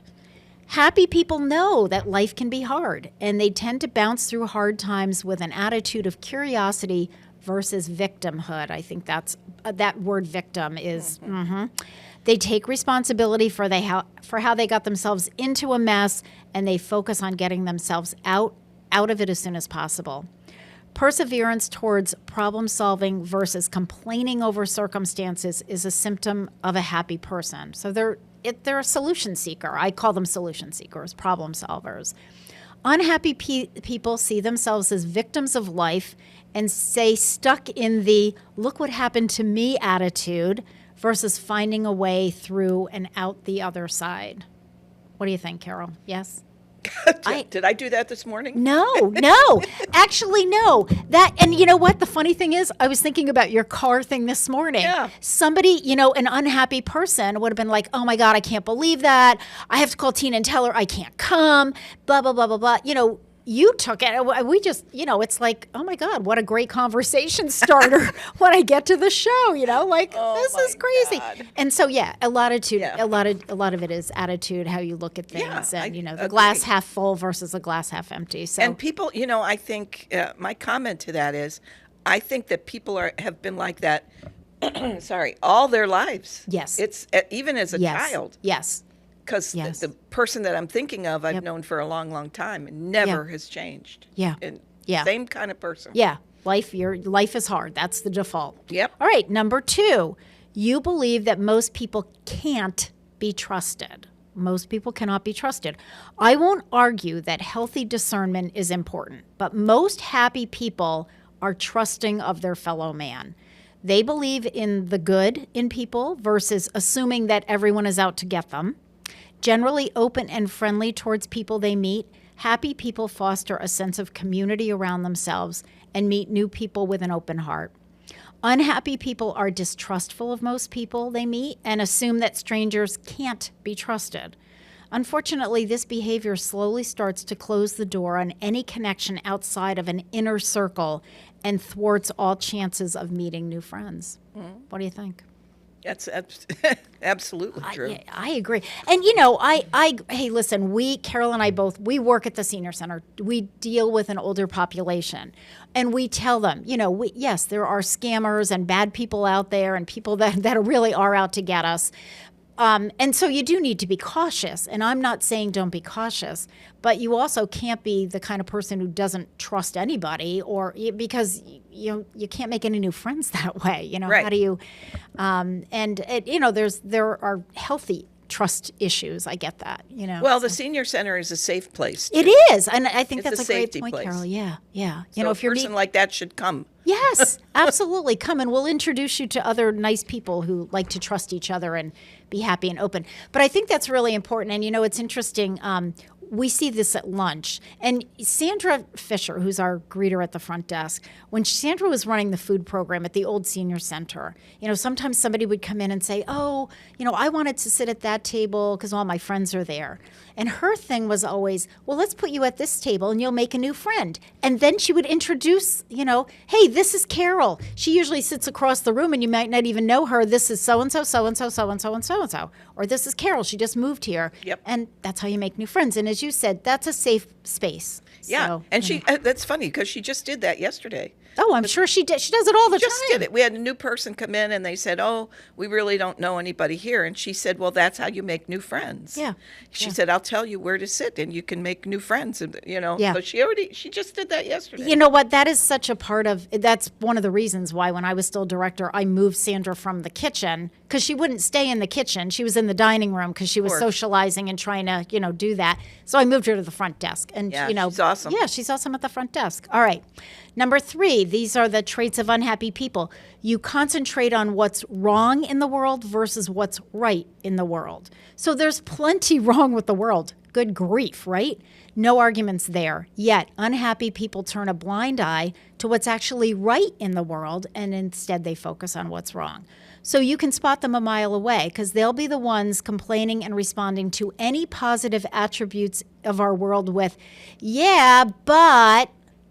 And the person I'm thinking of, the first person that came to my mind when I thought about an unhappy person was, yeah, but. Because I remember saying to her one day, she came to the senior center, it was a top 10 day weather-wise. It was like 70 degrees, sunny, beautiful. She came in and I was ready for her. I was like, hey, so-and-so. What a fabulous day. I don't remember what she was there for, drop something off or whatever. I said, what a fabulous day you came, you chose to come to the senior center. It doesn't get any better this. And her first response was, yeah, but, and I can't remember what, it's going to rain on Friday or whatever the heck it was. Yeah. It was like, because I can't enjoy this moment because, the future holds something terrible. So happy people are aware of global issues, but balance their concern with also seeing what's right. Number 4, you compare yourself to others and harbor jealousy. So unhappy people believe someone else's good fortune steals from their own. They believe there's not enough goodness to go around and constantly compare yours against theirs. This leads to jealousy and resentment. Happy people know that your good luck and circumstances are merely signs of what they too can aspire to achieve. Happy people believe they carry a unique blueprint that can't be duplicated or stolen from or by anyone on the planet. They believe in unlimited possibilities and don't get bogged down by thinking one person's good fortune limits their possible outcome in life. I mean, you see that all the time. All the time. All the time. You know, there's that jealousy and, you know, someone got that job promotion or, you know, that friend of mine moved into the newer, bigger house. And, you know, it's just. No, here's what I hear all the time. Go ahead. I always tell my casino stories, right? Go ahead. And I've had last year was pretty lucky in casino-wise. Okay. And so I always tell the stories you know, the ladies will come up to me and go, I never win. Mm-hmm. I always lose my money. I go, well, you just, in order to win, you have to play. Mm-hmm. So if you go in with $20 and you lose $20 and you say, well, I've lost. Well, yeah, but you have to continue to play. You can't just think that. I mean, you have to be pretty darn lucky to go in and with $5 and win come anything. out with, you know, 200. So, and it's a process, and so they, you know, they look at me and they go, well, you know, you're just lucky. I go, no, it's you. There is some thought process, and there are ways to be safer and play the odds at the casino. And I'm not saying that there's a way to win. That's not what I mean. What I mean is there's a way not to lose a lot of money. Yeah.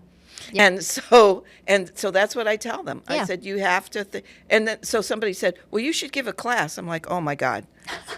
It's another class. It's a Carol class. We actually did have someone when they legalized casinos in Massachusetts. I had somebody who came in and did and it was fascinating. It was a program on responsible gambling. Yep. And it was wonderful. She was terrific. I learned a lot because I'm not so much of a gambler, but it was really interesting. It was really good. All right. So number 5, you strive to control your life. I got to be careful about this one because that's me. But there's a difference between striving to control and striving to achieve your goals. So happy people take steps every day to achieve their goals, but they realize in the end that there's very little control over what life throws their way. And that really is true, you know. Yeah, absolutely. And we talk about this in the support groups that I run. The only person we have control over is ourselves. You know, we can't control our spouses, our siblings, our children, our parents, you know, our neighbors, our friends. We can't.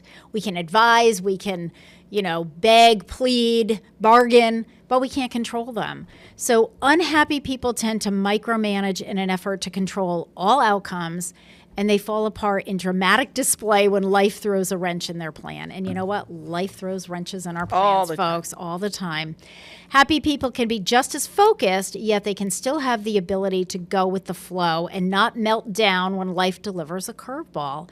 And again, you know, when life delivers a couple, we can all go through whatever we need to go through, being mad, sad, angry, upset, worried, all of those things. But I think happy people have a tendency, I really feel like, know when to pull in your support system, know when you just need to like vent, and then just say, okay, well, I feel better now. Thank you for listening. I can move on. You know, sometimes it's just, you just get ticked off about something and it's not anything earth shattering. It's just, it made you mad. And, you know, so the key here is to be goal oriented and focused, but allow room for letting stuff happen without falling apart when the best laid plans go awry, because they will. So going with the flow is what happy people have as plan B. And I always say that. You got to have a plan B and a C and a D. And during the pandemic, we used to joke around about that. And I used to say, yeah, and you need a plan X, Y, and Z too, because sometimes you're going through 26 plans. All right, here's another unhappy trait. You consider your future with worry and fear. There's only so much rent space between your ears. Unhappy people fill theirs with thoughts of what could go wrong versus what might go right. So happy people take on a healthy dose of delusion and allow themselves to daydream about what they'd like to have life unfold for them. Unhappy people fill that head space with constant worry and fear. Happy people experience fear and worry. You know, we all have it, but they make an important distinction between feeling it and living it. When fear or worry crosses a happy person's mind, they'll ask themselves if there's an action that that can be taken to prevent that worry from happening. There's the responsibility again. And if not, they realize they're spinning in fear and they lay it down. All right, and finally, number 7, you fill your conversations with gossip and complaints. Oh, That's boy. what unhappy people do. Unhappy people like to live in the past. What happened to them and life's hardships are their conversation of choice. When they run out of things to say, they'll turn to other people's lives and gossip. Happy people live in the here and now, and they dream about the future. You can feel their positive vibe from across the room. They're excited about something they're working on, grateful for what they have, and dreaming about the possibilities of life. And I would add here, too, and they laugh a lot. Happy people Yeah. do laugh. Obviously, none of us are perfect. We're all going to swim in negative waters once in a while, but what matters is how long we stay there and how quickly we can get ourselves out. Practicing positive habits daily is what sets happy people apart from unhappy people. Not doing everything perfectly. That isn't what separates the happy from the unhappy. So walk, fall down, get back up again, repeat. It's in the getting back up again where all the difference resides. So there See? you have some things to think about for Rocky. 2026. Rocky. In the exactly. Rocky movie, he had a quote very similar to that. That's that It should has have been to my do with song. how well you get up when you get knocked down. All right. So let's take a break. It is 7:33. You are listening to WSFD 107.5 FM on your dial, and you're watching WCPC Cable Channel 15. If you're just joining us, my guest this morning is Carol Palmer. And the song, because I just thought, to go along with this, is we're going to listen to Taylor Swift singing Shake It Off. Folks, come on.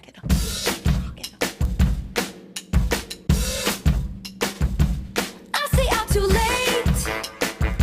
Got nothing in my brain. That's what people say.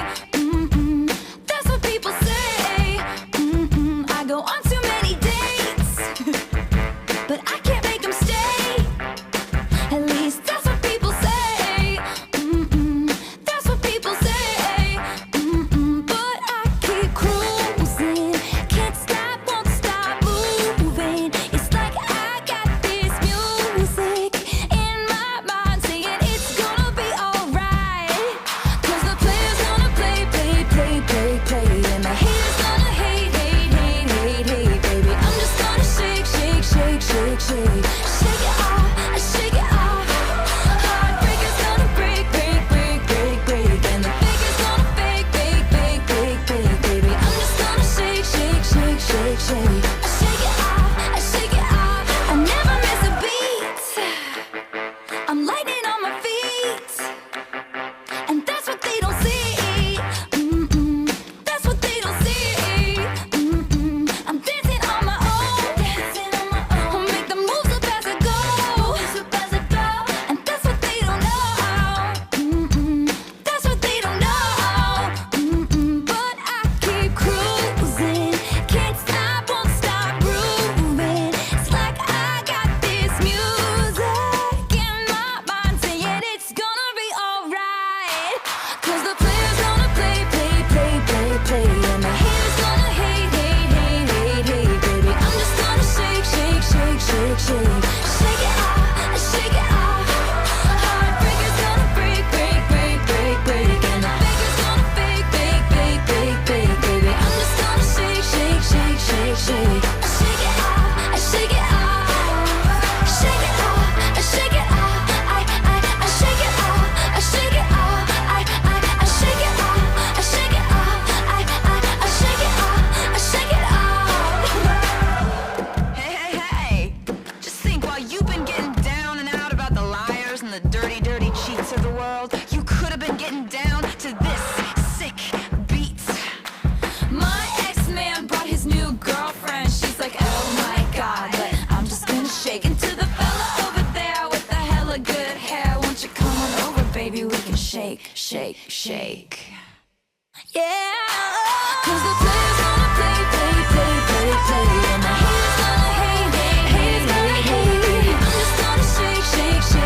shake, shake. Shake it off, shake it off. Heartbreaker's gonna break, break, break, break, break. And the faker's gonna fake, fake, fake, fake, fake. I'm just gonna shake, shake, shake, shake, shake. Shake it off, shake it off. Shake it off, shake it off. I shake it off, I shake it off. I shake it off, I shake it off. I shake it off, I shake it off. Shake it off, I shake it off. I shake it off, I shake it off. I shake it off, I shake it off. I shake it off, I shake it off. Shake it off, I shake it off. I shake it off, I shake it off. You got to shake it off, I shake it off. I shake it off, I shake it off. Support for community programming provided by Betts Plumbing and Heating Supply Company, an independent, family-owned wholesaler serving Westfield for over 50 years, specializing in plumbing, heating, and industrial piping supplies. Visit bettsplumbing.com or 14 Coleman Avenue, Westfield. Public welcome. Join me, Tina Gorman, each week from 6 to 8 a.m. for Wake Up Wednesday, when my guests and I discuss health, wellness, and lifestyle reimagined. Community Radio. 107.5 FM WSFD. Live from Studio 120 at Westfield Technical Academy, this is WCPC Channel 15 and 107.5 FM WSFD-LP Westfield. Good morning, Westfield. It is 7:37. You are indeed listening to WSFD 107.5 FM on your dial, and you're watching cable channel 15, WCPC. My name is Tina Gorman. I am your Wake Up Wednesday host. My guest this morning, because it is the first Wednesday of the month, is Carol Palmer. Carol is a group exercise instructor at the Senior Center and just reminded me that she teaches 4 classes a week there called Totally Fun. And fun, by the way, is capitalized. Yes, it is. On purpose. Totally Fun Fitness. So when her classes start complaining about anything, Carol has to remind them, this is fun. It's in That's the title, right. F-U-N, capitalized. Are you sure this is a fun? Exactly. Anyway, Carol joins me on the first Wednesday of the month, she calls it her Live Your Best Life segment, which I think is really great. And the topic of the day, besides not being a chronically unhappy person, so we covered that, how to be happier, is I'm throwing this out to Carol as kind of the exercise expert. But Carol, how do we, all of us, but specifically, I think in particular, older adults, stay active when we have days like this? We have ice out there. We have snow. We have, last week, Pete and I were just talking about it was so windy. Grace and Charlie were outside for 5 minutes, and it was the wind. It wasn't even the cold. Grace said it was just, it was the wind, and you got little snow flurries blowing in your face. So how do we stay active? Well, first of all, I'm gonna tell you this is funny because it came up in my classes the other day. Okay. Oh, it might snow or freeze on, this week and blah, blah, blah. And so I don't know if I'll be here. My answer to that is, hello, you live in New England. And I understand if school is canceled and the roads are really bad, I get it. But when we're talking about an inch or two of snow, you don't have boots, you don't have gloves. Right. I'm sorry. Yeah. You live where do you think you live? Right. We're not in Florida. You should have all those things ready in October. Yes. And therefore, you should be able to exercise mildly outside. Mm-hmm. But it's going to go up to 40 degrees. I know. Tomorrow. That's what I said. Yeah. It's going to be kind of, tomorrow's the pick of the litter. They said Thursday it's going to be 40 and kind of sunny. Friday, rainy, but still warm, 40. Right. Which is warm. So I'm there's lots of places, for example, Stanley Park, they clear their walkways, and you could walk in a loop. I've done it many times around the park safely. Mm-hmm. On a day like tomorrow that's going to be rain, so it's not icy outside, it's not snowy outside. Yep. But even if it was snowy, and plus, some years back, I haven't done it now for 2 years, I took up snowshoeing. I have snowshoes. I've never done it. Gary gave me a pair last year or the year before for Christmas. I told him that. I said, Carol, go snowshoeing. I wanted to try it. Well, that would be fine. Are you in league with Harry Rock? Well, yeah, but Harry Rock, I live behind Stanley Park. Right. I just want to snowshoe in Stanley Park. Correct. Yeah. And there hasn't been enough snow for 2 years now. Yeah. I went out one time last year. Yeah. Because you have to have a good 6-inch base. Okay, I didn't know that. I wasn't sure what you needed. You have to have a good base, or your snowshoe's going to hit the pavement. Right. And it has little claw things underneath that'll get bent. Okay. So okay. you have to have a good okay. base. All right. So we haven't had that. And every time we get a good base, and then it rains the next day. Yeah. And that's And then then it either freezes and turns to ice, which is not great for snowshoeing. Yeah, when or I it melts. I first got my snowshoes about 10 years ago, I was out. I had even a group from the Y. We used to go up to Camp Shepherd. Okay. And we maybe 7-8 times a winter we were out there. Nice. I don't know what happened to the snow. So. Yeah. So, but snowshoeing is awesome because it burns 5 or 6 times the calories of regular walking. Okay. Yeah. And well, I imagine. And I do have a funny story. Of course you do. My first time snowshoeing, one of my first times, we were at Camp Shepherd, and a lady that I worked with was with me, and it was her first time too. And I'm trudging along, and we were on rental snowshoes. I hadn't bought mine yet. Right. Okay. And they were long. Okay. That's one thing. You have to, I'm a little person, so I have to have shorter snowshoes. But I kept saying to her, oh my God, this is so hard. I can't believe, I feel like I'm lifting weights as I'm going.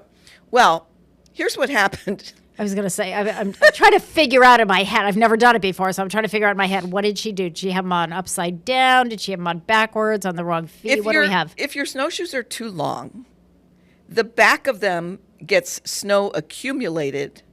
And when you walk, because it flips, the snow came up and landed in the hood of my coat. Oh, my God. And so I was carrying, I don't know, 15 pounds more of snow in the hood of your coat? How the heck? And you know how I found that? No, I was going to say, how did you even?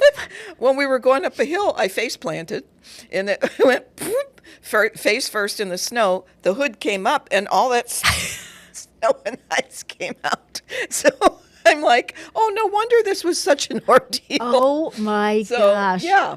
So you have to have the right size snowshoes. Okay. But once you do, it's really a challenge. But it's a lot of fun. If we ever have snow again, we'll so that's go out. That's one thing. Yeah.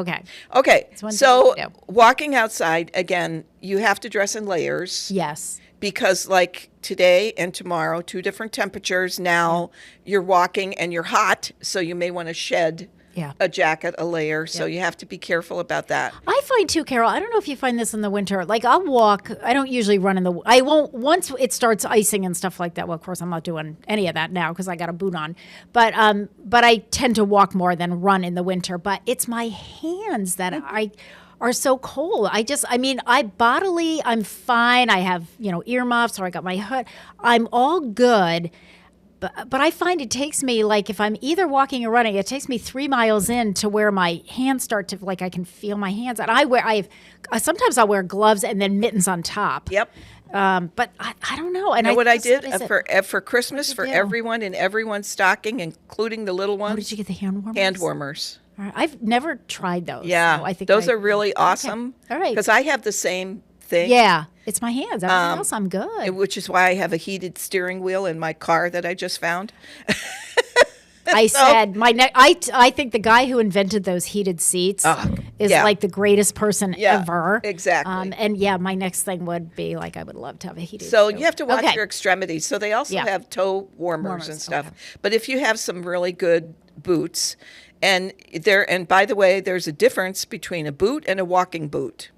Okay. So you have to be very careful. I have some wonderful boots that I just bought that are slip-ins, and they're great.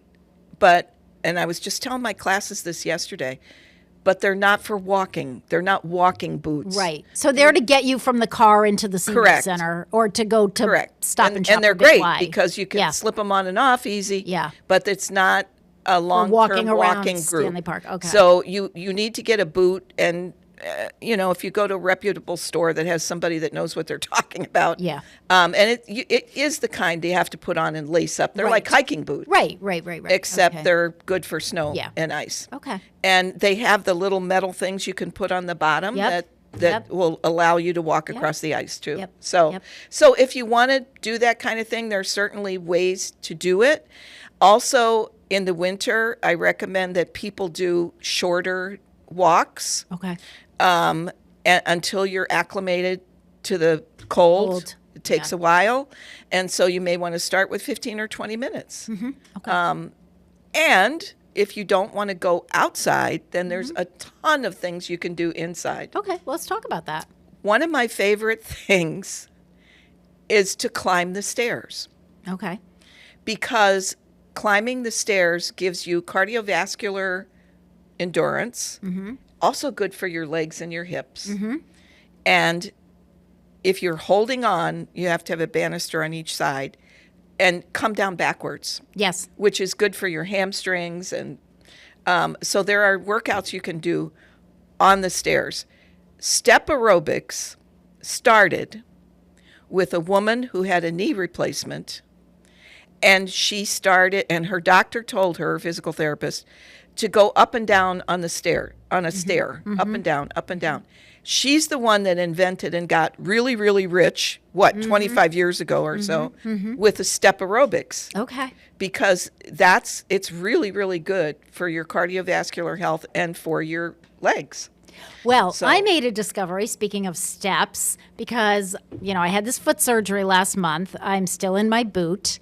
So my favorite, and I have a house with a lot of stairs, but my favorite stairs to climb are the senior center stairs for a couple of reasons. Number one, there are railings on both sides. Right.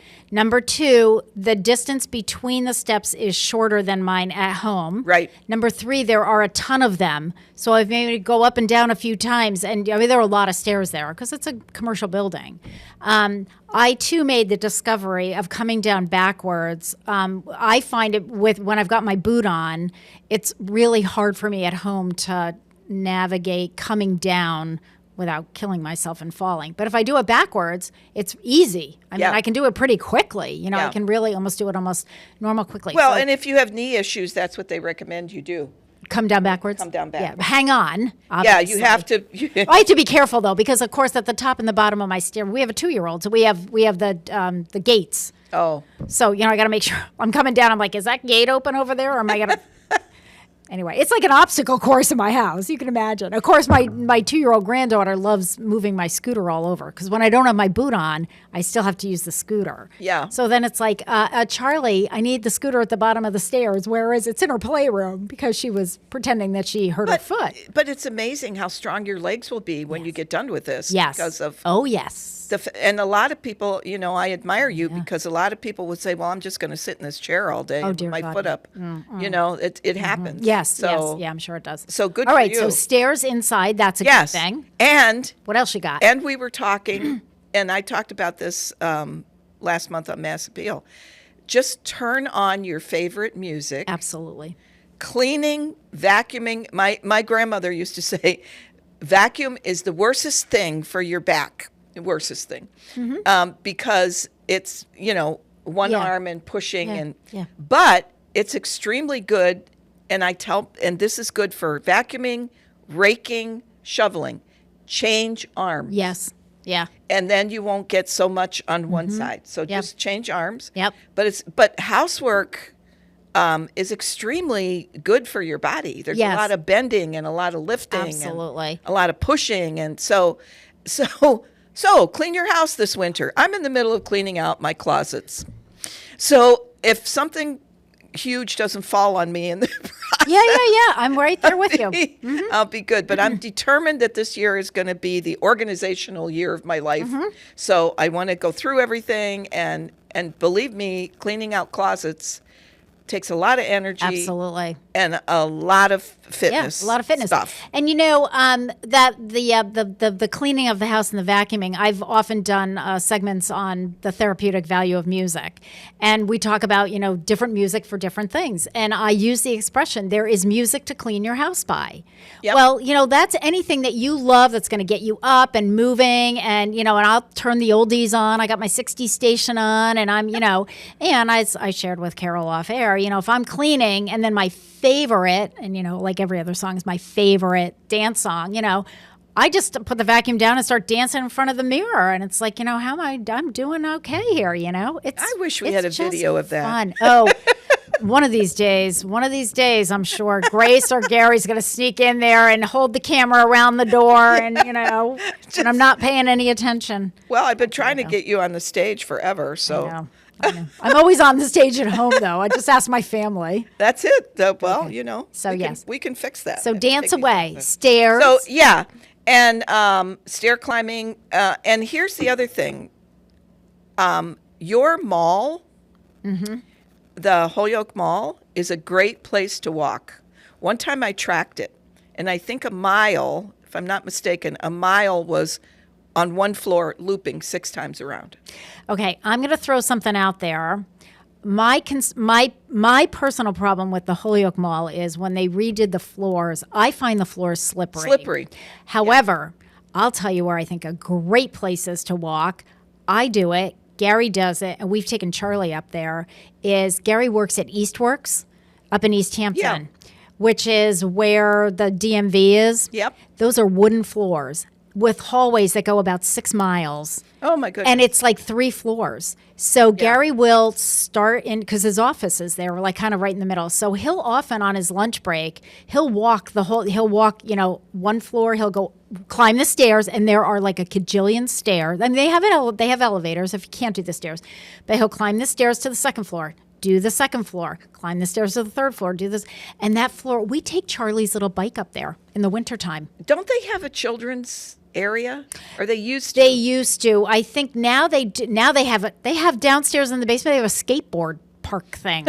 So we'll take Charlie down there, like on the weekend. Like we'll be walking around, and then we'll go let her watch the skateboarders. I was just going to say. There's like a big window, and she can look in, and that's pretty cool. But that's a great walking place because those floors are perfect. I mean, they're perfect for her too. They're wooden. They're old wooden. It just remind me of my grandmother's house.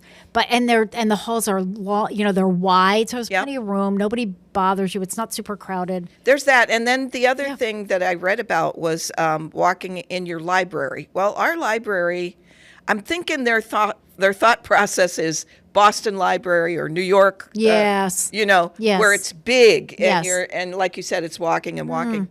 I know that we went to the art museum in Boston, and you're on your feet all day, and you're up and down stairs, and you're walk. So that was at the end of that day. I'm like, you did it. I think like here, I think of places like Home Depot.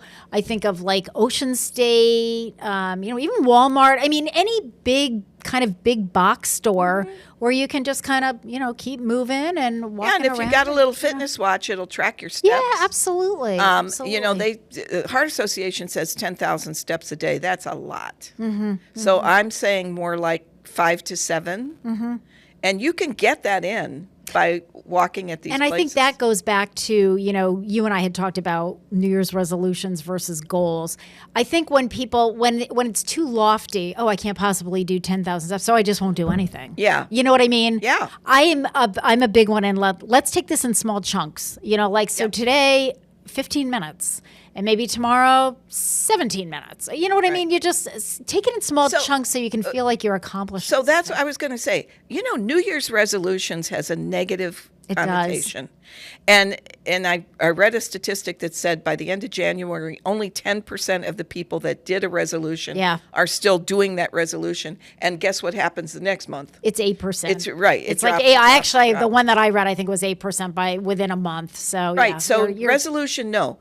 Goals, yes, because goals have steps, like you say. Yep. So if your goal is to, quote, get in better shape over the winter, then you can do it in small increments. Now, my class, because they're with me twice a week, so I always say to them, you need a third day. You need a third day to do something. So go find a place to walk, or if you can walk outside, great. I also give them homework. So you do your wall pushes instead of push-ups on the floor. We do them against the wall. And this year we graduated because I said to them, try it with a countertop.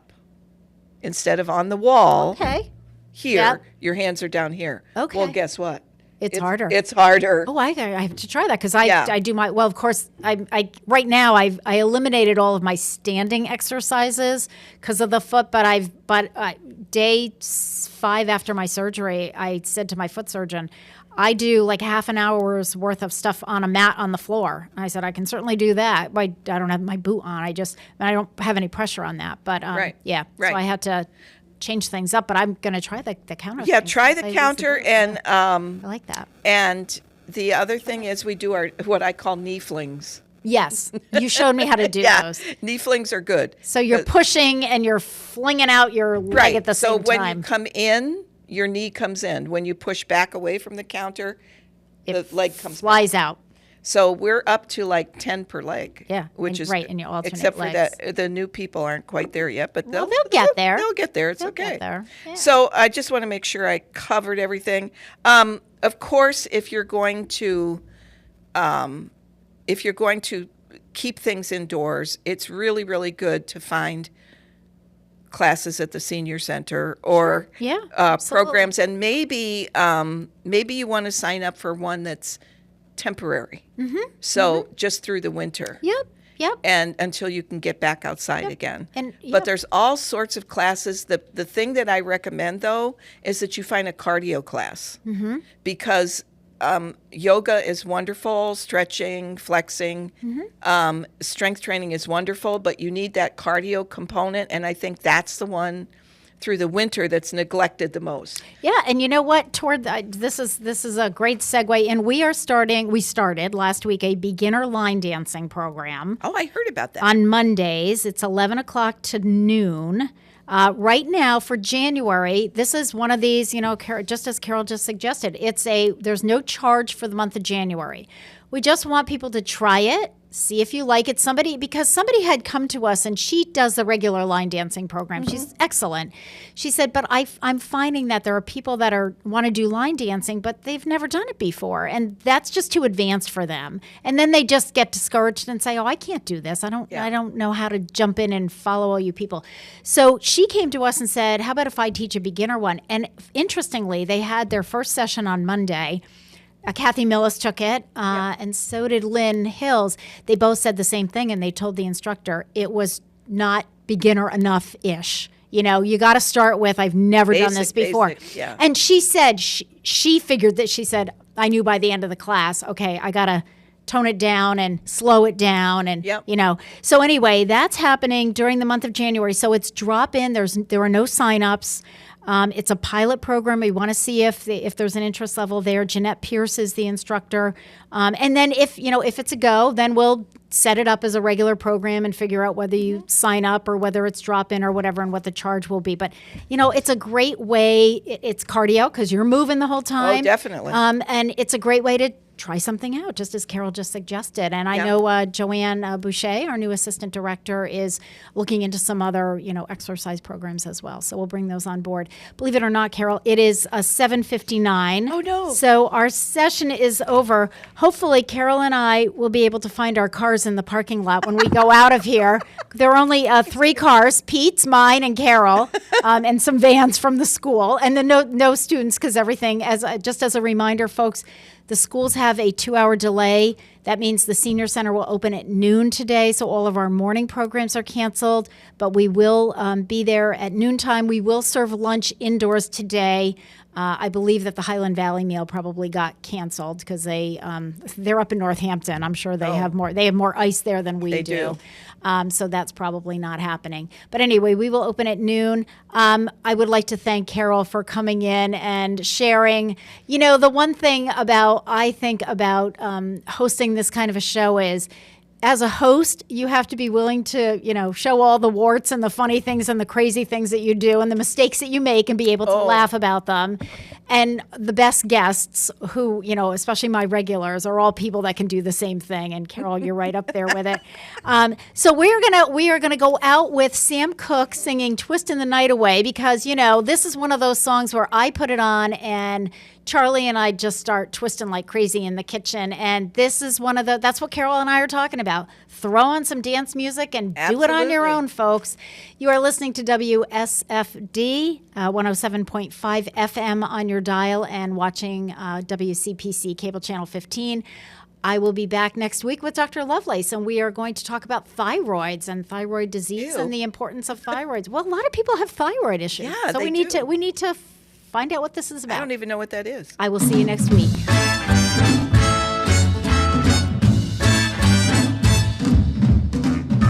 Let me tell you about a place somewhere up a New York way where the people are so gay, twisting the night away. Here they have a lot of fun, putting trouble on the run.